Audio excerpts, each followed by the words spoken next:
Hay una palabra que quiero que la pongas en tu espíritu y la creas. La palabra es elévate. Es tiempo de elevarte porque tu tiempo se ha llegado. Eso lo recibí hoy mientras estaba dando. Hoy es un día de muchas conferencias para mí, mucha prédica, mucha cosa. Elévate, tu tiempo se ha llegado. Lo segundo que quiero que pongas en tu espíritu es esta frase. Atiende a la pasión que hay en tu corazón. Atiende a la pasión que hay en tu corazón. Dale libertad a las alas de tu espíritu. Dale libertad a las alas de tu espíritu y no permitas que nadie cante la canción que fue predestinada para que tú la cantaras. La próxima frase. Sé el protagonista de tu propia historia. La próxima frase. Rompe los estándares que establecieron miopes. Gente miope y gente que no tenía capacidad.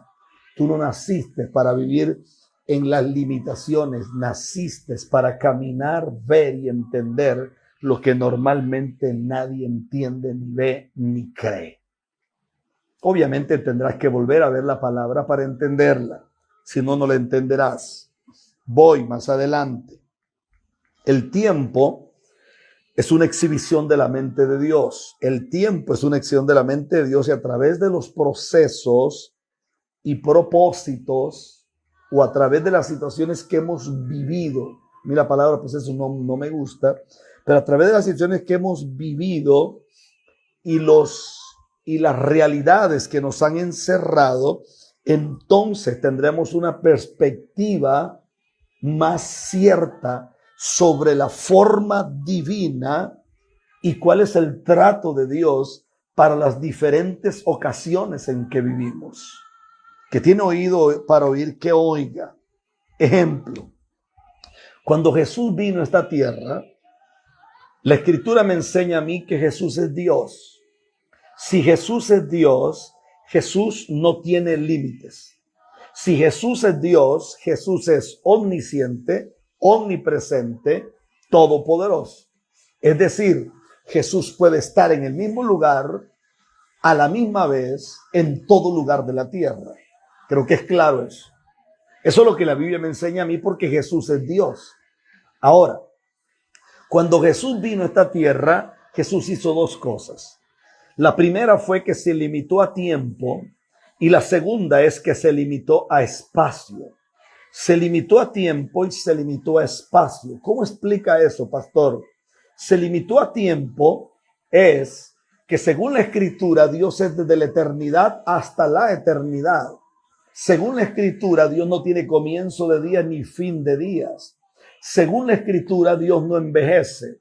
Según la Escritura, Dios vive en un lapso que se llama Olán, que es eternidad. Ahora, Jesús se metió en el vientre de una mujer siendo un esperma. Nunca Dios había sido esperma. Cruzó todo el proceso evolutivo hasta convertirse en un embrión. Se convierte en feto hasta que llega a ser un bebé, llega a ser un niño recién nacido. Se convierte, diríamos, en un párvulo, se convierte en adolescente, después se convierte en joven, hasta que llega a ser un hombre adulto. A eso se le llama tiempo. Jesús decidió ser lo que nunca había sido el Padre. Lo segundo a lo que Jesús se somete es espacio. Jesús, espacio, escucha esto porque es fuerte, espacio. Jesús podía estar en cualquier lugar. Es más, si usted lee, antes de la crucifixión, Él manda a los discípulos y les dice, vayan a la ciudad tal y desaten un burrito que está amarrado allí y me lo traen. Y si la gente les pregunta a ustedes que por qué lo sueltan, dígale que el Señor lo necesita. Quiere decir que Jesús sabía lo que pasaba en la ciudad de enfrente y no tenía cómo comunicarse con nadie, porque Jesús era Dios. Ahora, si Jesús se limita a tiempo y se limita a espacio, eso tenía una revelación muy grande en el mundo espiritual. Jesús quería conquistar el tiempo, y conquistar el espacio para Él. No, porque Él es todopoderoso. Quería conquistar el tiempo y quería conquistar el espacio para nosotros. Por eso cuando Él resucita, la palabra principal con la que Él inaugura la mente de los discípulos y de la iglesia, que sería una iglesia gloriosa, es la siguiente: toda potestad me ha sido dada en el cielo y en la tierra. Escucha esto. El Dios todopoderoso se limita a tiempo y se limita a espacio. Jesús no estaba en cada lugar de la tierra. Jesús estaba en Belén, estaba en Belén. Jesús estaba en Judea, estaba en Judea. Jesús estaba en Samaria, estaba en Samaria. Jesús estaba en qué sé yo, en cualquier otro lugar de la tierra que había en ese momento por allí, qué sé yo, Jesús estaba allí. No estaba en todos los lugares. Es decir, se limita a espacio. Escuche porque esto es fuerte. Eclesiastés capítulo 3, verso 11 dice que Dios todo lo hizo hermoso en su tiempo y ha puesto eternidad en el corazón de ellos, sin que alcance el hombre a entender la obra que ha hecho Dios desde el principio hasta el fin. Esto me parece extraordinario. Dice que Dios puso eternidad en nosotros. Si puso eternidad, eso quiere decir que por fuera somos esta cosa que usted ve por fuera, que es piel, músculos, tendones, huesos, sangre, todo esto que hay aquí. Pero si tú pudieras escarbar dentro de esto hasta que lograras encontrar el espíritu del hombre, te darías cuenta que esa parte del espíritu es lo que puede conectar al hombre con su creador.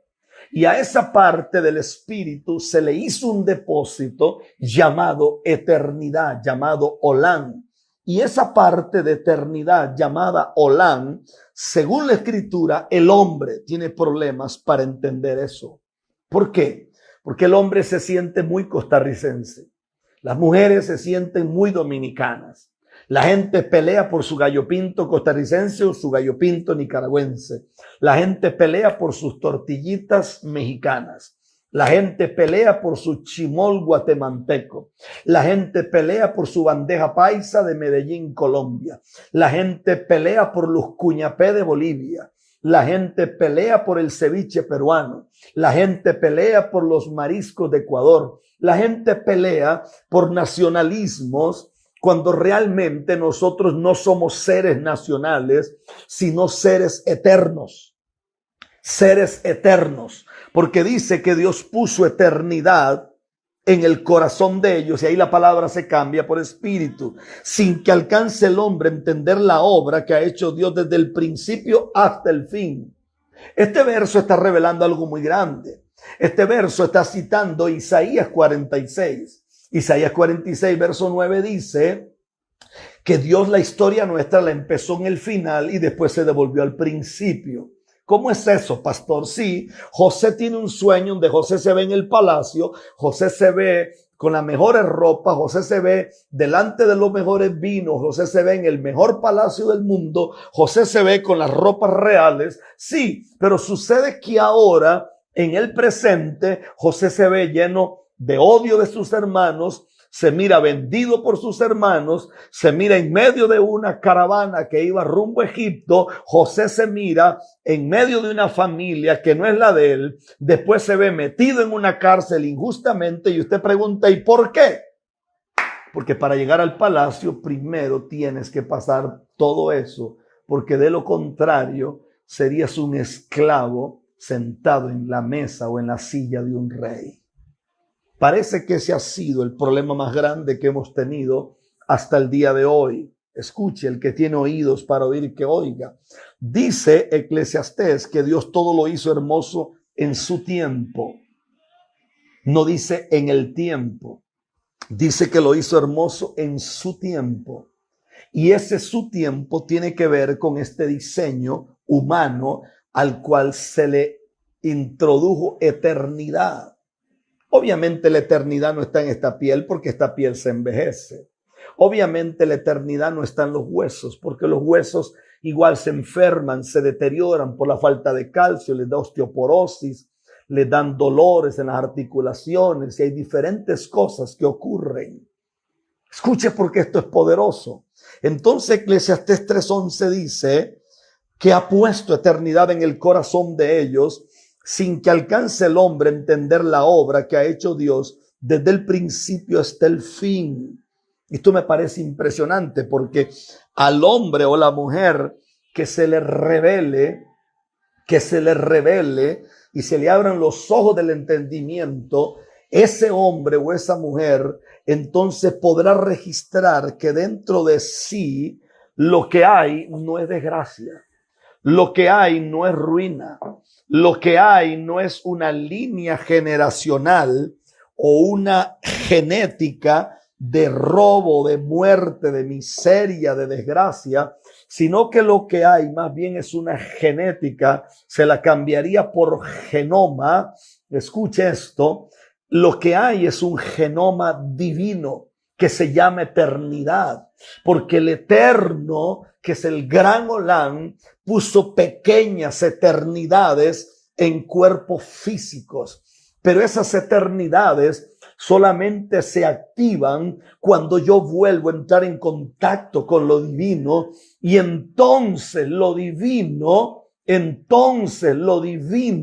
cuando lo divino entra en contacto con el Olán que está en mí, se activa algo sobrenatural. Entonces alguien aparece en el camino como el apóstol Pablo y dice, ya no vivo yo, ahora vive Él en mí. Y lo que antes yo vivía en la carne, ahora lo vivo en la fe del Hijo de Dios. Por eso usted encuentra un hombre como Pablo, que lo muerde una serpiente y en vez de reprender el veneno y llamar a los hermanitos, vengan, hagan una cadena de oración aquí, ayúdenme en orar porque me mordió una serpiente y hay que reprender al diablo. No, porque al tipo se le reveló que el que se unía a Jesús, un espíritu era con Jesús. Y al tipo se le revela que para matar a Pablo había también que matar a Jesús. Porque a él entiende que para poder entender que tengo eternidad dentro de mí, dice que el problema es sin que alcance el hombre a entender la obra que ha hecho Dios desde el principio hasta el fin. Esto me parece extraordinario. Esto, solamente ello podría detenerme muchas horas. Entonces aparece Daniel en el camino y Daniel dice, es que Dios muda los tiempos y las edades. ¿Qué quiso decir Daniel? ¿Qué quiso decir Daniel? Porque Daniel estaba interpretando un sueño. Dice el capítulo 2 que Daniel interpreta el sueño de Nabucodonosor. Nabucodonosor tiene un sueño terrible. Tiene un sueño que puso de puntas a los brujos, puso de puntas a los agoreros, puso de puntas a los astrólogos, puso de punta al mismo diablo. Nadie podía interpretarle el sueño al rey. Y aparece Daniel, del cual la Biblia dice que era 10 veces mejor.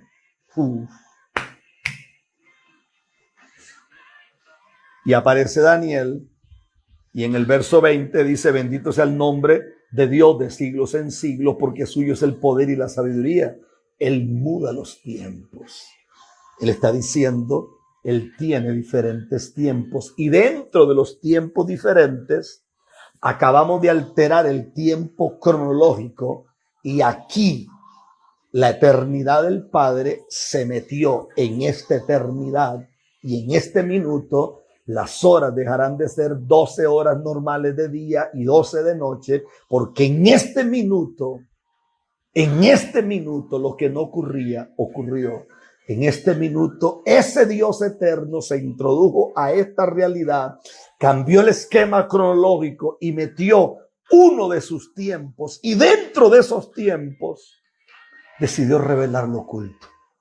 Y como Él decide revelar lo oculto, entonces dice que no solamente decide revelar, sino que cambia las edades. Y yo empecé a escudriñar eso. ¿Cómo es eso? Que cambia las edades. ¿Cómo cambia las edades? Quiere decir que hay una dimensión dentro de la eternidad del Padre donde las edades son cambiadas. Lea la Biblia, se lo pruebo con la Biblia.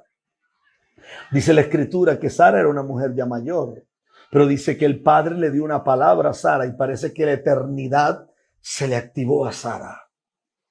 Yo hablé hace muchos años de 7 dimensiones. Lo único que le enseñan a uno en la iglesia evangélica es el nuevo nacimiento. Eso es impresionante.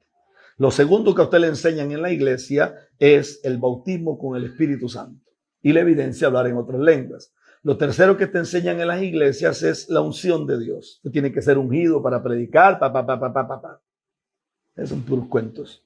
Pero hay una cuarta dimensión que normalmente nadie la conoció. Y la cuarta dimensión fue lo que le pasó a Sara. La escritura enseña que Dios le dio una palabra a Sara y dice que después Sara aparece donde un rey y el rey se enamoró de Sara. Pero cuando uno examina la realidad y la idiosincrasia de la cultura de ese rey, uno se da cuenta que a esos reyes no les gustaban las mujeres que superaran los 22 años. Entonces uno pregunta qué le pasó a Sara. Sara se tuvo que haber rejuvenecido porque se le activó el Olán que ella tenía dentro, que es la eternidad que ella tenía dentro. Entonces quiere decir que la cuarta dimensión es cuando tú entras en la eternidad del Padre y aún tus células tienen que obedecer a lo que no obedecieron nunca, porque entraron en un contacto con algo que rejuveneció todo tu sistema y toda la realidad de tu existencia. Pero hay una quinta dimensión que me parece extraordinaria. Y la quinta dimensión es que un día un profeta llamado Elías dijo, aquí no llueve, pero no es porque Jehová lo dijo, porque el Señor lo dijo. No, aquí no llueve, es por el dicho de mi boca que aquí no llueve. ¿Cómo se explica eso, pastor? Hay momentos en que el dicho de la boca de Dios es tan cercano al dicho de la boca tuya que es prácticamente lo mismo que lo diga Él o que lo diga yo, porque ya no vivo yo, ahora vive Él en mí. Por eso el profeta dice, aquí no llueve, no es porque Dios dijo, aquí no llueve, es porque yo digo que no llueva. Eso muy poca gente lo logra entender. Pero hay una sexta dimensión que me parece extraordinaria. Y la sexta dimensión la experimenta Elías. Dice que Elías no anda en carro, Elías va caminando.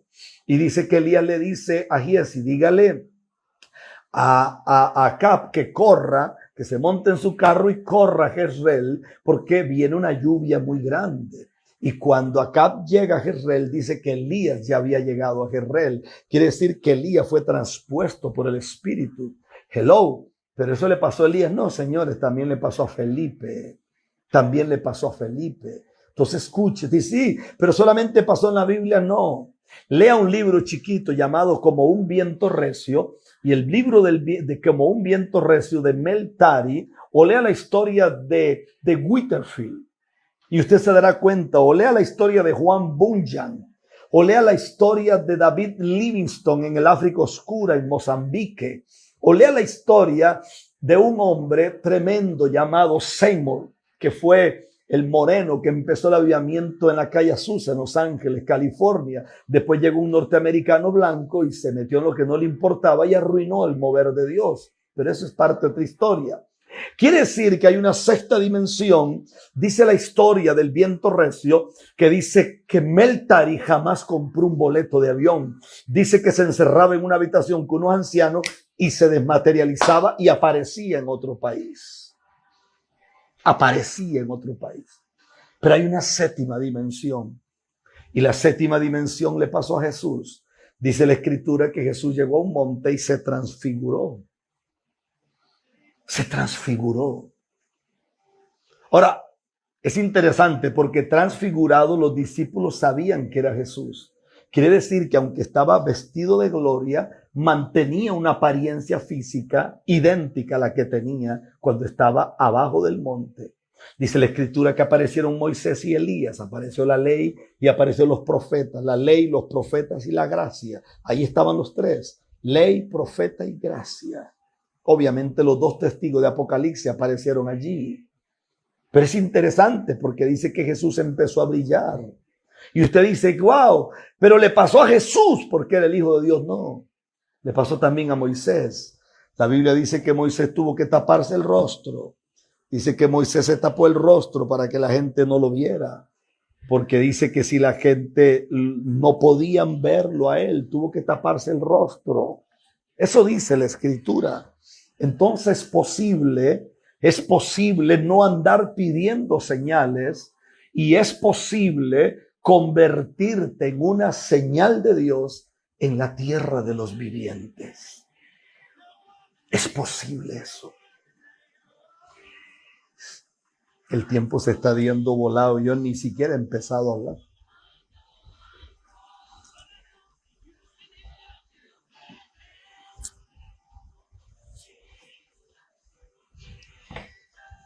¿Estamos claros en eso?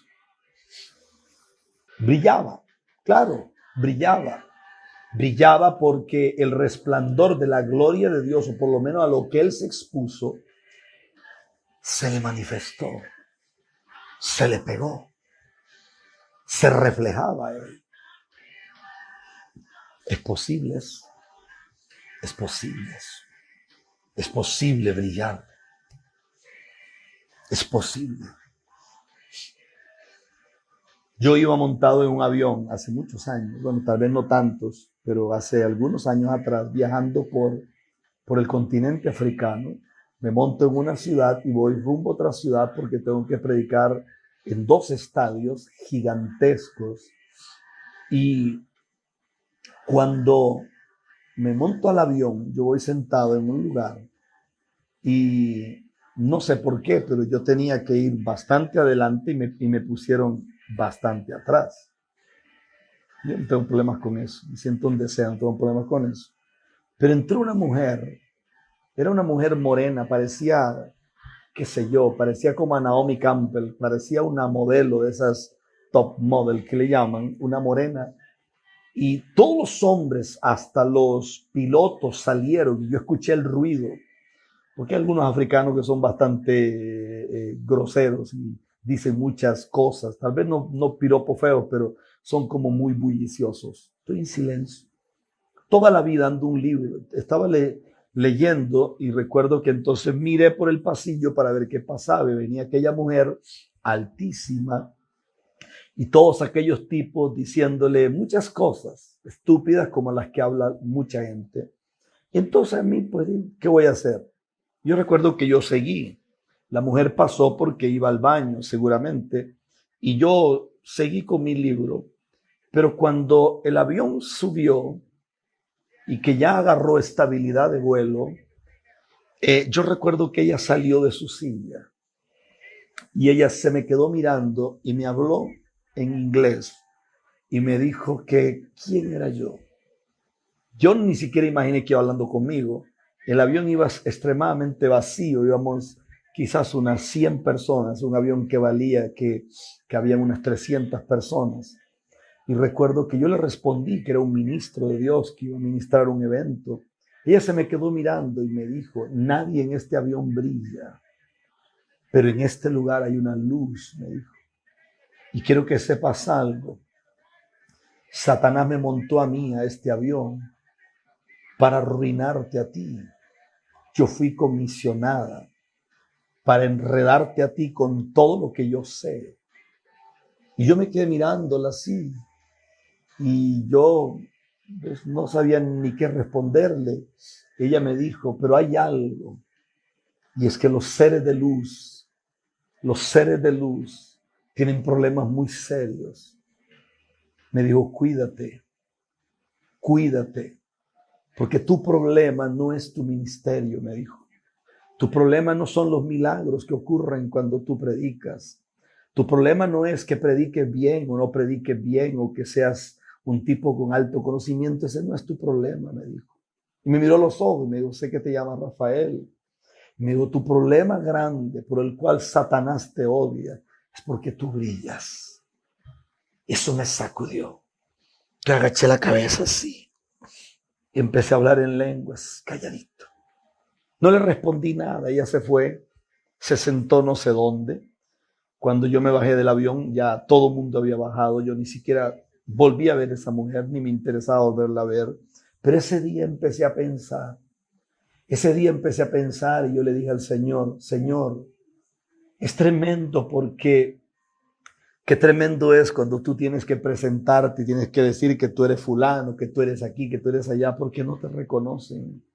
Es tremendo cuando la gente reconoce, y sobre todo los hijos de las tinieblas que han sido enviados para destruirte, pueden reconocer que hay algo en ti que te hace distinto.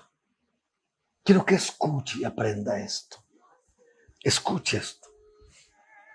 Según la Biblia, los tiempos de Dios tienen diferentes manifestaciones. La primera manifestación del tiempo de Dios, según la Biblia, se llama un momento divino. Vamos, levante las manos y diga conmigo un momento divino. Dígalo otra vez, un momento divino. Pastor, ¿qué es un momento divino? Un momento divino es algo que ocurrió y no volverá a ocurrir. Un momento divino es algo que ocurrió y tuvo un punto y final. A un momento divino no se le puede poner un signo de pregunta. A un momento divino no se le puede poner un punto y seguido, porque los momentos divinos empezaron y terminaron. ¿Qué es un momento divino? Es la creación. Nunca más han vuelto a existir más especies animales ni vegetales. No existe tal cosa. No hay más estrellas. No hay más planetas, no hay más constelaciones, no hay más soles. Lo que hay. Eso fue creado en un momento y se terminó. El primer punto es un momento divino. Y los momentos divinos son interesantes porque fue lo que mencioné. Los momentos divinos están marcados por dos cosas. La primera es el tiempo cronológico o el tiempo cronos, que es el tiempo de la vida diaria, es el tiempo del modus vivendus, es el tiempo de la relación, de desayuno, de almuerzo, de cena, de un té, de un cafecito, de relaciones interpersonales, de ir a trabajar, de llamadas de teléfono, de convivir con alguien, de compartir con familia. Eso lo vive el planeta entero. Pero dentro de los momentos divinos existe la palabra que mencioné, que es la palabra kairos. Ahora la pregunta es, ¿qué es kairos? Se lo voy a responder como Rafael Ramírez lo entiende. Anótelo si puede. Escuche esto porque es fuerte. Escuche esto. ¿Cómo entiendo yo la palabra kairos? Si existen por lo menos 13 kairos. ¿Cómo entendería yo que dentro de los momentos divinos existe algo que se llama kairos? Para mí el kairos es la ventana oportuna. Para mí el kairos es la irrupción divina. Para mí el kairos es un puente. Para mí el kairos es un portal eterno que se abrió y conectó la eternidad de arriba con la eternidad de abajo. Por eso dije que es una irrupción divina. Para mí el kairos es como cuando una fruta está madura, que se cae porque se cae. Cuando una fruta está madura, se cae. La escritura dice, y mire lo que tremendo, dice Gálatas capítulo 4, verso 4, pero cuando vino el cumplimiento del tiempo, mire qué maravilloso es esto. Dice, pero cuando vino el cumplimiento del tiempo, Dios envió a su Hijo. Quiere decir que Jesús no nació ni cuando los judíos lo esperaban, ni siquiera nació cuando la misma tradición decía que era el momento, sino que Jesús nace en el momento oportuno. Escuche porque esto es fuerte. Quiere decir que cuando el kairos ocurre, es como si se abriera una ventana tridimensional o dimensional, y cuando esa ventana se abre, a Dios no le importa si tú tienes 30, si tienes 40, si tienes 10, si tienes 100 años, a Dios no le importa. Lo único que a Dios le importa es que cuando esa ventana se abre, las células envejecidas se tienen que rejuvenecer, los huesos muertos y llenos de huecos y de cosas por causa de la falta de calcio, se tienen que llenar de vida y se cumple entonces la escritura que los viejos rejuvenecerán y estarán verdes y vigorosos, porque cuando el Kairos llega es como si el río dejara de correr para abajo y empieza a correr para arriba. Si tú eras desconocido, te conocerán. Si eras un anónimo, te convertirás en historia. Si a nadie le importaba tu vida, Dios traerá una irrupción sobre tu casa, porque cuando el Kairos llega, Dios no le pide permiso a nadie. A Dios no le importa si tu sangre es azul. A Dios no le importa si tus ojos son verdes. A Dios no le importa si eres de la mejor familia de la ciudad. A Dios no le importa si tú eres el chico lindo, la chica linda del pueblo. A Dios no le importa eso. Cuando el Kairos llega, si tú estabas en una situación de muerte, el dictamen médico se rompe. Si tú estabas si estabas metido en un quirófano, algo ocurre contigo. Cuando la irrupción llega, wow, cuando la irrupción llega, Dios no le pide permiso a nadie. Cuando la irrupción llega sobre la vida de una persona, usted tiene que preparar sobre todo la mente, porque cuando la irrupción llega, puede ser muy seguro que usted dejará de ser pastorcito de ovejas como David y se convertirá en rey. Puede ser posible que usted salga del Agar como salió Gedeón y se convierte en un guerrero poderoso. Puede ser que usted y yo salgamos de donde ni siquiera nunca en la vida nos imaginamos, sino que empezaremos a vivir lo que nunca habíamos vivido. Y es que cuando esta irrupción llega, empiezan a ocurrir cosas impresionantes. Dice, pero cuando vino el cumplimiento del tiempo, Dios envió a su Hijo. Quiere decir que Jesús no vino en el tiempo que los hombres lo esperaban, sino que vino en el cumplimiento del tiempo. Eso me dice a mí varias cosas. La primera que me dice es que hay cosas que a ti no te han pasado, no es porque Dios se olvidó, sino porque no era el tiempo. Porque no era el tiempo. Pastores, que tengo años orando por esto, sigo orando, pero hay cosas que no le han pasado, es porque no llegó el tiempo. Y si alguien dice, pastor, pero es que me parece que el tiempo de Dios se me fue. Bueno, puede ser posible que el tiempo se te fue, pero Pablo dice que Dios actúa a tiempo y fuera de tiempo. Entonces quiere decir que Dios toma la boca de este profeta para decirte que aunque el tiempo primero se te fue, Dios abre una ventana que se llama fuera de tiempo para que te enganches en el segundo tiempo que Dios tiene para tu vida y para tu casa. Llegó el tiempo. Llegó el tiempo. ¿Usted cree que Isaac, usted cree que Isaac nació cuando Sara tenía sus fuerzas? Perdóneme que sea así como un poco chabacán en mi forma de expresión. La Biblia dice que habían perdido hasta la costumbre del uso natural, es decir, Sara y Abraham ya no tenían relaciones sexuales.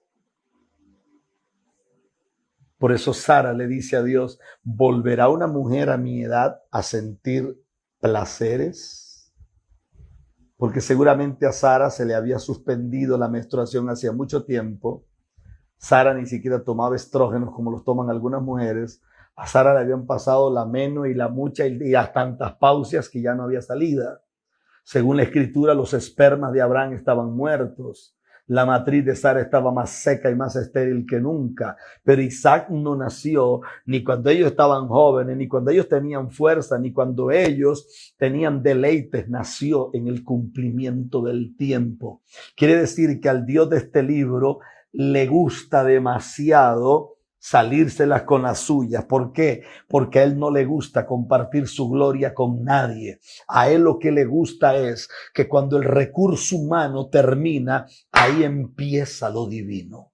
Cuando el recurso humano se termina, entonces comienza lo divino.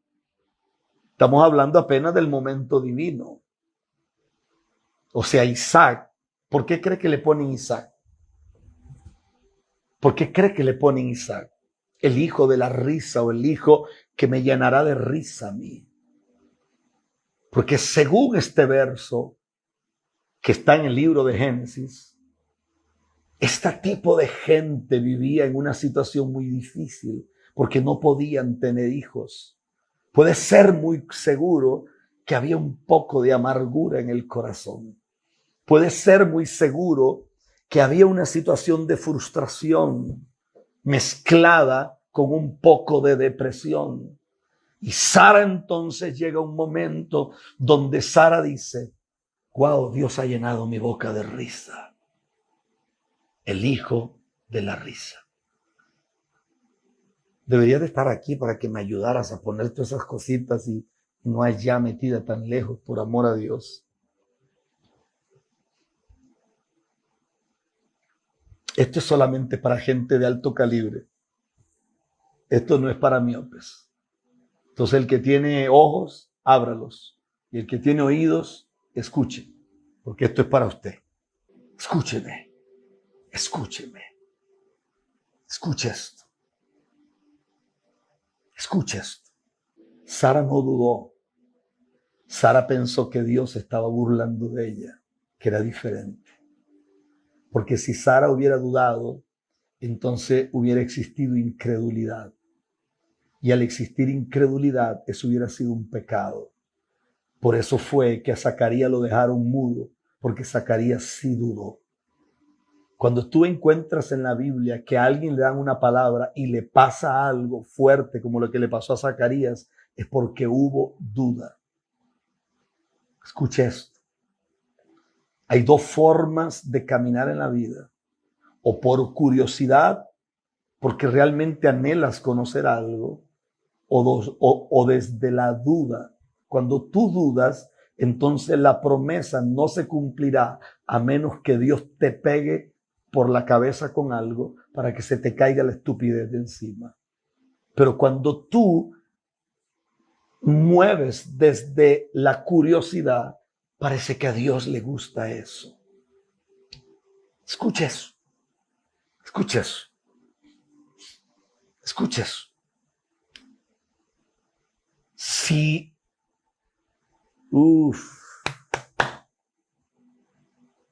ok, lo voy a decir, Espíritu Santo. Esto no es para todo el mundo. Escucha esto. No estoy hablando de parir hijos, porque ahorita salen un poco hermanas a parir hijos. No. Hello, wake up. Open your eyes. Escúcheme. Abra sus ojos. Si Dios me guió a dar esta palabra, antes de que diciembre 31, el del reloj, marque las 12 de la noche, Dios habrá llenado tu boca de risa. Porque hay mucha gente que se metió dentro de tu herencia y usurparon tu herencia. Han nacido Ismaeles que se han querido robar lo que Dios dice que te pertenece a ti. Y han aparecido muchas Agar disfrazadas de mujeres de Dios, queriendo robar lo que no les pertenece, porque te pertenece a ti por herencia. Pastor, pero es que el recurso, cállese la boca, porque esto no es cuestión de recurso, esto es cuestión del soplo, el aliento de la boca de Dios. Eso se le llama ruás. Dios tomó una palabra y le dijo a Sara, oiga, jovencita, usted va a parir un hijo. Usted va a tener un hijo. Sí, pero no es un hijo como el de Agar, que usted se lo va, cuando ella está pariendo, usted se la mete aquí en medio de las piernas, entonces decían que era hijo suyo. No. Así no funciona esto. Va a ser un hijo de su propio vientre y va a salir por su propia matriz. Va a ser un hijo que llenará tu boca de risa. Escuche esto, Dios nunca le dijo que le pusiera a Isaac. Ella fue la que se llenó de risa, pero la traducción ahí no es risa. La traducción ahí es gozo desmedido. La traducción ahí es que esa mujer corría, esa mujer brincaba, esa mujer saltaba, esa mujer danzaba, esa mujer gritaba, esa mujer decía las cosas más increíbles. Esa mujer levantaba la voz y ¡oh, santo! No sé cómo. Esa es la traducción allí. Era como un río que se desbordó dentro de ella. Cuando el tiempo de Dios llega, eso ocurre. Y eso ocurrirá. Eso ocurrirá en este año. En medio de todo lo que ha pasado, parece que al mismo tiempo empezó a madurar todo lo que te rodea a ti y todo lo que me rodea a mí. Pastor, es que Dios me prometió algo así, pero Dios no te lo podía dar en ese momento, porque si te lo da, más bien la bendición se convierte en maldición en tus manos. Y a Dios no le interesa que la bendición de Él, se convierta en maldición en nuestras manos. Por eso le dije al principio, elévese, su tiempo ha llegado. Y le dije también, atienda la pasión de su corazón, dele libertad a las alas de su espíritu y no permitas que nadie cante la canción que tú tienes que cantar. Conviértete en el protagonista de tu propia historia. Rompe los estándares. Conviértete en la peor pesadilla que ha tenido esta tierra. Deja huella por donde camines. Deja olor, deja fragancia por donde pases. Que la gente pueda decir el día de mañana, que hablen, pero la gente podrá levantarse y decir, wow, ese hombre, esa mujer, este. ¿Quiere que le diga algo? Yo estuve en Berlín el año pasado con Catherine, una de mis hijas, en Alemania. Nadie recuerda a quiénes fueron los que rompieron el muro que separaba las dos Alemanias. ¿Sabe qué recuerdan? Que una mujer que le decían Weinshop, Corrie ten Boom. Si usted algún día puede comprar la biografía de Corrie ten Boom. Corrie ten Boom era impresionante. En el internet hay muchas cosas sobre Corrie ten Boom. Se escribe Carrie, Carrie, Carrie, Boom, como si fuera una B, no una V, una B, una O y una M. Boom. Corrie ten Boom. Boom. ¿Sabe qué recuerda la gente? Que Corrie ten Boom agarró una botella con aceite y la vació en un lugar. Y ella dijo, aquí se romperá el muro. Y donde ella dijo que el muro se rompería, allí fue donde se rompió. Porque hay gente que son inolvidables. Hay gente que nadie puede olvidarlos. Hay gente que realmente, sí, Carrie, pero le falta el ter. T-E-R. Ter Boom. Corrie ten Boom. Hay gente que nació para eso. Por eso es que Isaac, mire qué tremendo es esto. Abraham esperó casi 100 años. Pero cuando llegó el momento, Dios le dio vida a su cuerpo que estaba casi muerto y cumplió su promesa. El cuerpo de Abraham estaba casi muerto. Abraham ya no funcionaba como una pareja que tenía costumbre de tener una vida íntima.